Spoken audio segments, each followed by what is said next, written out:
नमस्कार। आज हम बात कर रहे हैं चिमामांडा ngozi अदिची के नए उपन्यास ड्रीम काउंट के बारे में। सुना है 2025 की सबसे चर्चित किताबों में से है ये। हाँ, और इस पर चर्चा के लिए हमारे साथ हैं साहित्य और आधुनिक उपन्यासों के विशेषज्ञ। शुक्रिया। हाँ, बिल्कुल, ये किताब काफ़ी अहमियत रखती है और इस पर बात करना दिलचस्प होगा। वाकई में एक शक्तिशाली और भावनात्मक उपन्यास है ये। बिल्कुल। तो आज हम कोशिश करेंगे कि इस उपन्यास के जो मुख्य पहलू हैं, जो किरदार हैं, संदेश हैं, उन्हें थोड़ा समझ सकें। हाँ। तो शुरू करते हैं एकदम सरल तरीके से। ये ड्रीम काउंट आखिर है किस बारे में? हाँ, तो देखिए, मूल रूप से ये उपन्यास अमेरिका में रहने वाली 4 अफ्रीकी मूल की महिलाओं की कहानी है।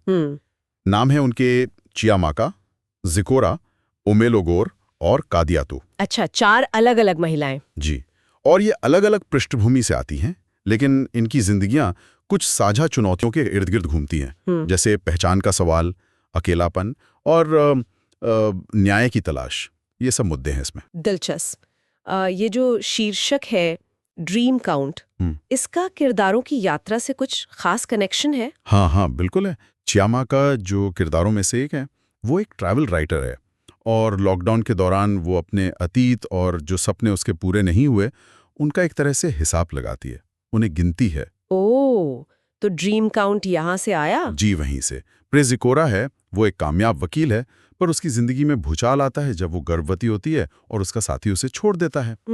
ओमेलोगोला नाइजीरिया से बड़े सपने लेकर अमेरिका आती है, लेकिन यहाँ की जो सच्चाई है वो उसकी उम्मीदों से एकदम अलग, बल्कि कहूँ तो काफी कठोर निकलती है। और चौथी किरदार कादियातू? कादियातू एक हाउसकीपर है। उसके साथ एक बहुत ही दुखद घटना होती है और ये हिस्सा, जैसा कुछ विश्लेषण बताते हैं, असल जिंदगी की किसी घटना से प्रेरित है। ओह, ये तो कहानी को और भी मार्मिक बना देता है। तो इतनी सारी परतें हैं, इतने संघर्ष हैं, इस सब का मुख्य संदेश क्या निकलता है? उपन्यास क्या कहना चाह रहा है? देखिए, जो सबसे अहम बात उभर कर आती है वो है नारी एकजुटता, फीमेल सॉलिडारिटी, कि कैसे ये महिलाएं मुश्किल हालात में एक दूसरे का सहारा बनती हैं। हाँ, ये तो जरूरी थीम है। और उपन्यास ये भी दिखाता है कि शायद कानूनी न्याय हमेशा ना मिले, सिस्टम में कई दिक्कतें होती हैं, लेकिन एक भावनात्मक और नैतिक किस्म का न्याय वो समुदाय के आपसी सहारे से मुमकिन है। ये एक बहुत महत्वपूर्ण नुक्ता है। अच्छा, और आलोचकों ने इसे कैसे लिया? मिली-जुली प्रतिक्रिया रही या? ज्यादातर तो सकारात्मक प्रतिक्रिया ही मिली है, बल्कि कुछ समीक्षकों ने तो इसे फेमिनिस्ट वॉर एंड पीस तक कह दिया है। अरे वाह, ये तो बहुत बड़ी बात है। हाँ, मतलब इसके दायरे और महत्वाकांक्षा को देखते हुए। हालांकि कुछ आलोचनाएं भी हैं। कुछ लोगों को कहानी की गति थोड़ी असमान लगी है, मतलब कहीं बहुत धीमी, कहीं तेज। अच्छा, पेसिंग का इशू। हाँ, थोड़ा सा। लेकिन कुल मिलाकर इसे अदिची के करियर में एक बहुत शक्तिशाली वापसी माना जा रहा है। अगर किसी को ये उपन्यास पढ़ने के लिए सिर्फ एक वजह बतानी हो, तो वो क्या होगी? मेरे ख्याल से सबसे बड़ी वजह यह है कि ये सिर्फ एक कहानी नहीं है, ये आपको एक अनुभव देती है।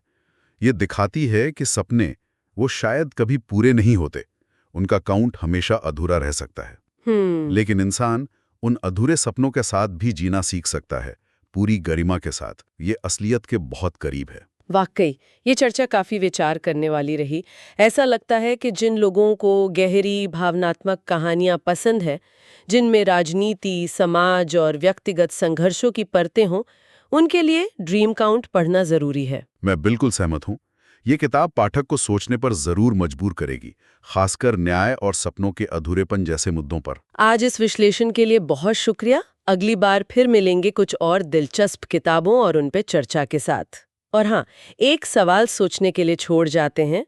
जब औपचारिक न्याय व्यवस्था कमजोर पड़ती है, तो समुदाय आधारित एकजुटता न्याय का कौन सा और कितना प्रभाव